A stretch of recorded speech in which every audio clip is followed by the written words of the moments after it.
Good afternoon, everyone. It's Kirsten here with another Thursday Spa Business Break where we're talking about, shocker, spa business. Okay, so today, this week I've actually been seeing in my own personal feed some awareness around Mental Health Awareness Week and here in Canada. So I thought that that was a perfect opportunity to bring up the topic of mental health and being a spa entrepreneur in particular.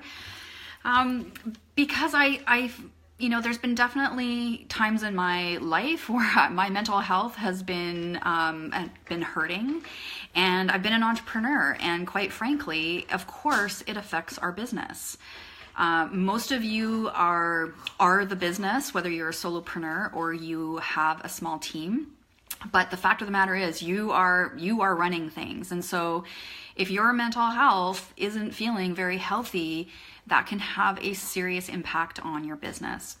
Now, I want to preface this. I am not a psychiatrist, psychologist. I haven't been trained in any kind of professional counseling, and that's not what I'm here today to really talk about. But I am here to talk about, just having the conversation about entrepreneurship and mental health, especially in the spa industry, where we're kind of expected to just be all peace, love, and light all the time. We need to do that, to show up like that for our clients. But it can be so difficult to show up for work, to show up for your team, to show up for your clients if you're struggling with your mental health. Now, if you are in a really kind of dark place, if you've been struggling with this for a long time and you haven't reached out for help, then I 100% recommend that you reach out for professional help. I've had to do it during the times where I've needed it. But one of the things I want to bring up is that sometimes that's really difficult when you're feeling in the pits, to reach out and ask for help. It's kind of human nature to turtle in and just, not even have the mental bandwidth to figure out what the next step is to try to make this better. So sometimes it takes a while until it gets really bad before we're reaching out and asking for help, whether that is just reaching out for a friend, to a friend with a text. Maybe that's reaching out to your healthcare provider. Maybe it's reaching out to a naturopath. Whatever that is, at some point, I think that a lot of us who are, I'm not talking about kind of chronic mental health issues. I'm talking more about the situational mental health issues that come up for everybody in our lives. We're human beings. Life is not easy. Life can be very difficult. Add on top of that the responsibilities of being an entrepreneur, and it can, we don't get sick pay. We don't work at corporate. We don't work for governments where, there's benefits that we can take to be able to take time off and to take care of our mental health. So there's that added pressure too. So it feels like there's when we're in the lows in our life, in our business, you can feel very alone, especially if you're feeling like as a spa owner, you got to kind of put on this costume of, happy and joyful, and isn't, the spa, a beautiful place to be, and I'm going to be here to nurture you. But if you're feeling totally empty inside, like, where do you get that energy from? So, I have a few points that I wanted to share about the times that I've gone through my lows as an entrepreneur. Sometimes it's stuff that's gone on in my personal life that is just overflowing into my business. There's definitely been times where I've had to throttle back on my business in order to manage my own mental health. Or even if I was just starting to feel like it's too much. I've got too much going on at home. I can't handle the pressure of the work. And I've been lucky enough in my life that I've been able to throttle back and be able to take care of myself. I know that not everybody is in that situation. So I wanted to share a few points about how I've handled having to deal with my mental health in those really low phases, and still run a business. So, during those times, I definitely had to throttle back. I cut my hours. I cut the amount of work that I was doing, so to a point where I could just coast a little bit in my business. And then when I was starting to come out of it and feeling better, there was this natural desire to kind of start moving forward on things again. But I was able to give myself a little bit of time and back off of things. But the 3 tips that I want to share with you today, based on my experiences with mental health and being an entrepreneur and going through those low times, the first one is to reach out for help. Even though it is probably not your natural place to be, is to ask for help. I find that most of us are, I can do it, I'm fine, I know how to, I'll manage, don't worry about me. But yet there is so much power in realizing that, we've been there for so many people. We've been there for our clients. We have been the counselor for our clients in the treatment room. We have watched and we've witnessed our guests go through really horrible things in their lives, and we've been there for them. And so I want you to think about that perspective, is that when you are there for somebody else, how you feel. You feel good that you get to help somebody. Now, sometimes it's difficult to remember that when you are feeling in the dumps, that if you were to reach out to somebody safe in your life, that they would actually feel good about helping you, just like you feel good about helping other people. So it's just a little bit of perspective when you are feeling like, I don't want to bother anybody. I don't want to make anybody feel bad. There are people in your life who really would like to be there for you. And there are professionals that would like to be there for you. You just have to reach out. So I wanted to, I do want to put the little bullet note on that, is that, reaching out for help at those times when you're really low is easier said than done. But just know that there are people that do want to care for you. The second point I want to make is again, it's about perspective, is that we're always going to have highs and lows in our life, always. That's just part of being human. It's part of the human experience, and part of the human experience is to experience duality. We can't know the really great if we don't understand the really crappy. So unfortunately, being as we're human, in the human experience, we are going to have those highs and lows. And when we just assume that there will be highs and lows throughout the year, maybe throughout your lifetime, well, of course, throughout your lifetime, but when you just expect that, there will be lows, then sometimes it's just easier to manage your mental health in that situation. It's like, oh, okay, I'm here again. I'm feeling it. I find that the fall is a difficult time for me. It's November here in Victoria, BC starts to get really gray and really rainy and really depressing and damp, cold. And I start just feeling really, kind of blue. So, I now realize that's the pattern that I have, and I've started implementing strategies in my life to help that aspect be easier for me. I'd mentioned it before, I think in last week's Facebook Live, that I've started to use the pattern of seasons to help with my own mental health.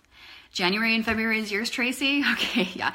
I find, after Christmas, the bit of the hype has gone from Christmas, and then January and February, we almost always try to go away somewhere warm at that time of year, because if I had to go from November until springtime without a break and needing sun, I'm really not sure where I would be mentally.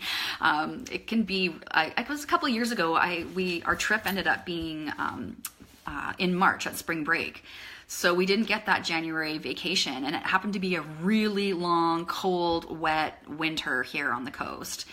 By the time March came around, I was ready. I was squirrely, like totally squirrely, not feeling myself. So we do try to book our vacation so we get some sunshine. But I've lately been, this past year, I've been experimenting with the seasons and the energy of the seasons. A little bit more woo-woo, but understanding that the fall is about letting go, releasing things. What's not working for me? What is working?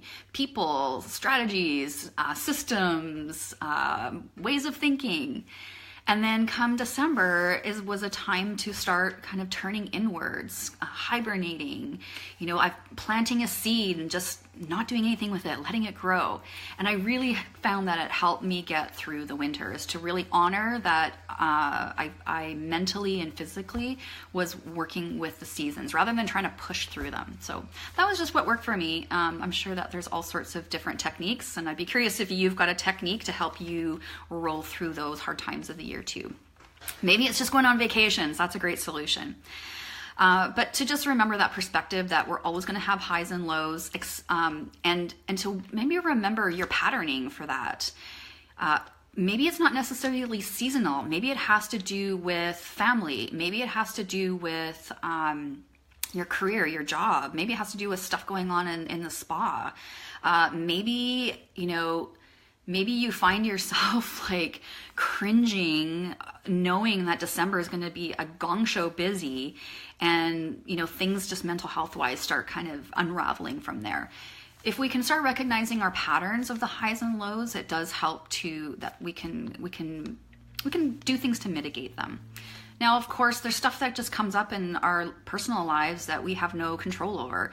A parent gets sick, a kid goes off the rails, a spouse loses their job. Those are other things in our life that we just are going to have to roll with. But if we can at least be aware of the kind of patterns of the highs and lows, we can manage those so that, when kind of shit goes sideways, that we're not at the bottom of the barrel. We've got some reserves in there that we can cope. The final point I wanted to make was that if you are feeling like you are, you're kind of scraping the bottom of the well as far as your energy, mental health, that paying attention to the physical aspects of yourself can be a really great place to start, because a lot of times, and I know you guys, you are busy people. You are often overworked. You often carry the emotional load of your family. I'll get to your question, Jody. You're carrying the emotional load of your family. And so a lot of times our physical bodies are just burnt out. Our adrenals are burnt out. And if we are, there's like very little vitamins left and minerals left in our body. Our body's been so needing to use everything. There's nothing left. So one of the things that I did for myself a couple of years ago when I was, in the pit, was I went to my naturopath, because of course a lot of times when we go to our healthcare providers, the only thing they can offer us are our medication, and that was really not where I was wanting to go. I went to my naturopath, and we started off doing weekly vitamin B shots. They were great. I just felt like it was that little boost that was giving me a little bit of energy that I could start coping with things a little better. The other aspect was she had put me on some other supplements to help with adrenal support. I started moving my body a little bit more, paying attention to the foods that didn't make me feel so good. I cut out a lot of dairy at that point. So, if we can start kind of nurturing our physical selves just a little bit, then it often helps to fill at least the bottom of the well so that we can, like a little kickstart, so we can then start paying a little bit more attention to the actual mental health aspects. So Tracy said, fall for me is reaping what you've sown over the last year and celebrating. Absolutely, it's awesome. Jody, what's your advice for dealing with burnout? Well, it's very serious and we need to take it serious. So burnout, I would definitely be reevaluating what my schedule looks like and looking at places that are nice to do's and have to do's. Things that deplete me versus things that fill me up. And I would be like hacking out the stuff that is not filling me up, hacking out the stuff that depletes me. Like that can be people, it can be just situations, it could be food if your diet is crummy, but like kind of starting to clear out the stuff that is not serving you, the stuff that's depleting you.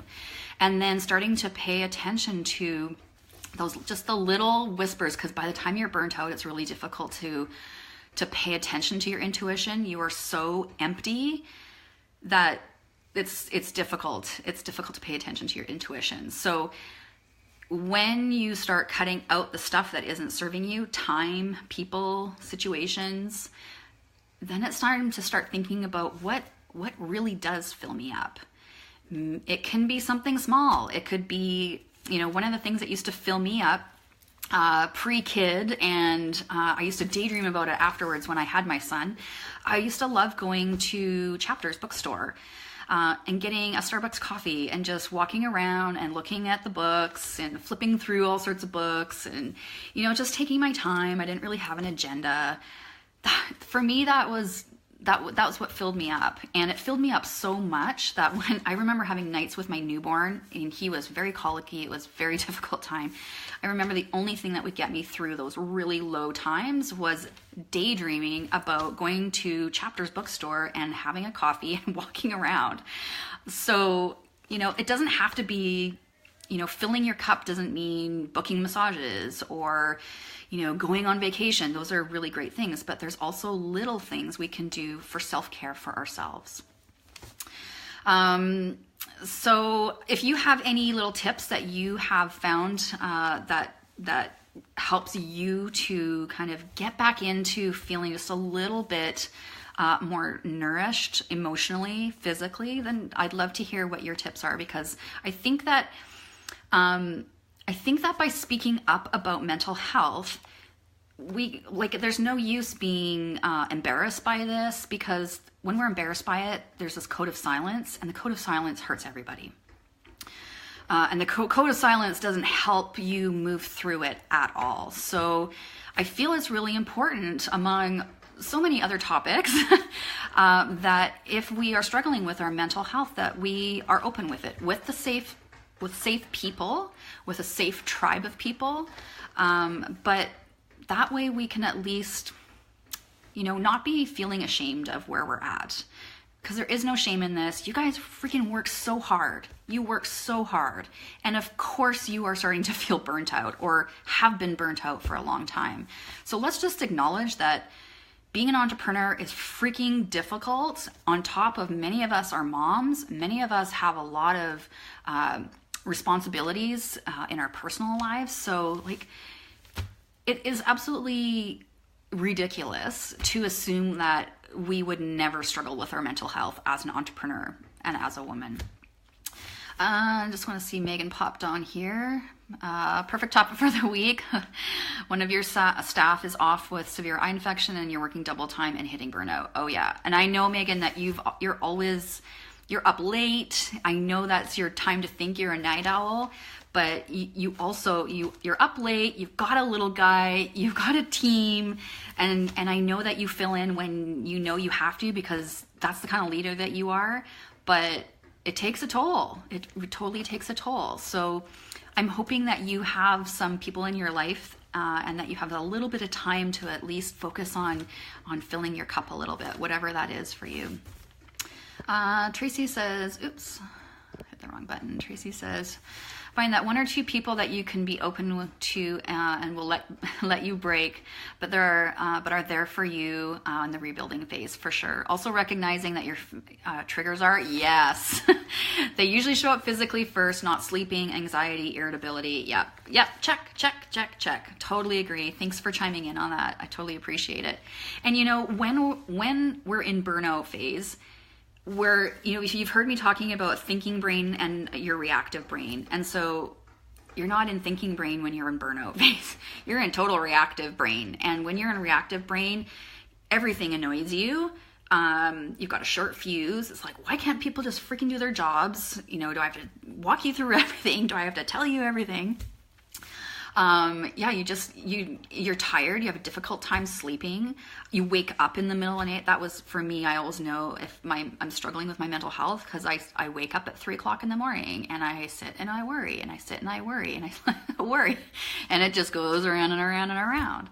So yeah, recognizing those triggers is one of those first steps as far as being able to do something for yourself. And you guys are all service providers. You give so much. It is not your natural place to think about yourself. I get it.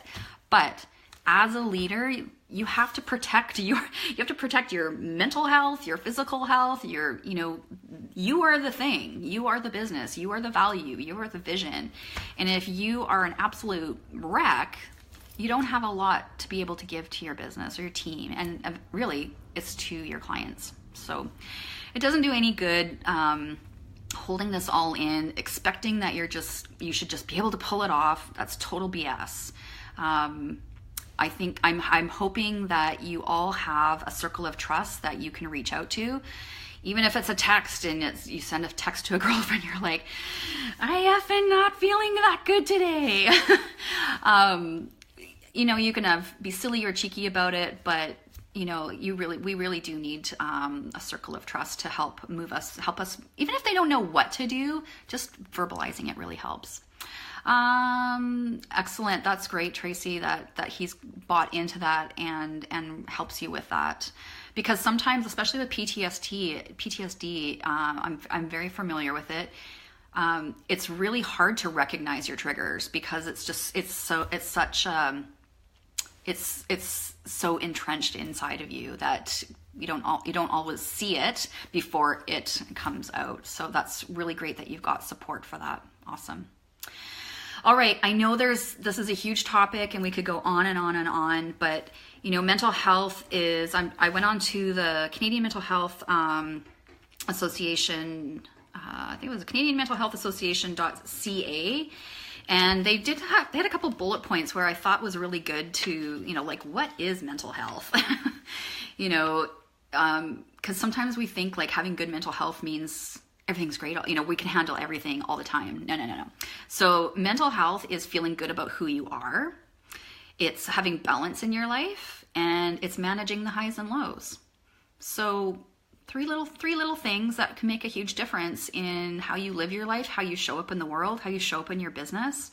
So I hope that we can continue talking about this and continue being open with each other and honoring each other, knowing that each one of us is going to go through this, and that we can be there and be that support for each other and not have to hide it. So I think really, as far as what can we do for each other, that would be it.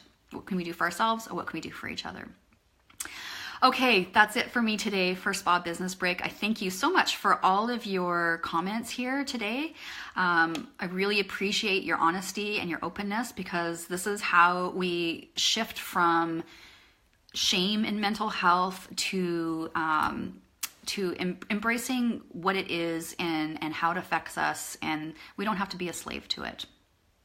Okay, love you guys. We'll see you next week. Bye, Jody.